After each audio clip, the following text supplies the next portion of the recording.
Hello friends, নতুন recipe নিয়ে তোমাদের কাছে চলে এসেছি। ফার্স্টে কাঁচা চিকেনটাকে আমি মিক্সিতে পেস্ট করে নিয়েছি। তারপর ওর মধ্যে দিয়ে দিয়েছি নুন, গোলমরিচের গুঁড়ো, আদা রসুন পেস্ট, লঙ্কার গুঁড়ো, কর্নফ্লাওয়ার আর দিয়েছিলাম চিজ।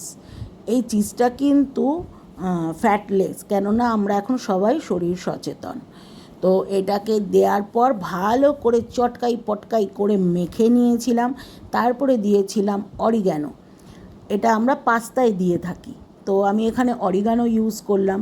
ভালো করে এটা দিয়ে আবার এটাকে ভালো করে মেখে নিয়েছিলাম। তারপরে তোমাদের তো আমি বলতেই ভুলে গেছি যে এটা আমি কি বানাচ্ছি। এটা হলো চিকেন চিজ রোল।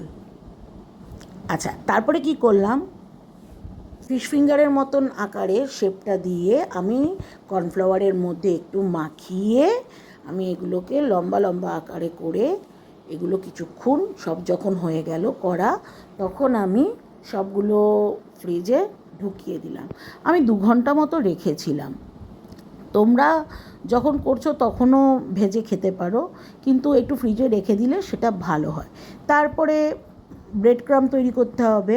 আমি ফার্স্টে পাউরুটিগুলোকে ছিঁড়ে মিক্সিতে গুঁড়ো করে একটু শুকনো খোলায় ভেজে নিয়েছিলাম। এটা তৈরি হয়ে গেল আমার ব্রেড ক্রাম্ব।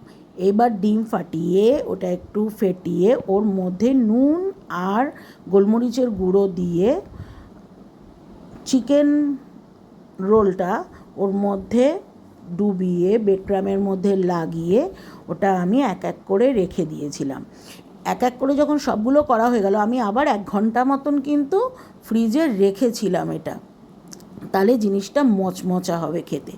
তারপরে এটা কিন্তু তোমরা স্টোর করেও রেখে দিতে পারো। এখন বৃষ্টি বাদলার দিন চায়ের সঙ্গে তো এটা অসাধারণ যাবে। তারপরে এক এক করে ফ্রিজ থেকে বার করে এক এক করে সব আমি ভেজে নিয়েছিলাম। অসাধারণ অসাধারণ হয়েছিল, অসাধারণ।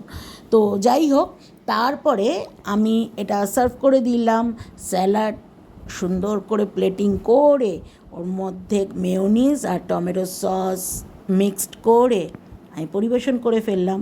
আর তোমরা যদি এটা অর্ডার করতে চাও তাহলে একদিন আগে আমাকে জানাতে হবে, তাহলে আমি তোমাদের বানিয়ে দিতে পারবো। টাটা।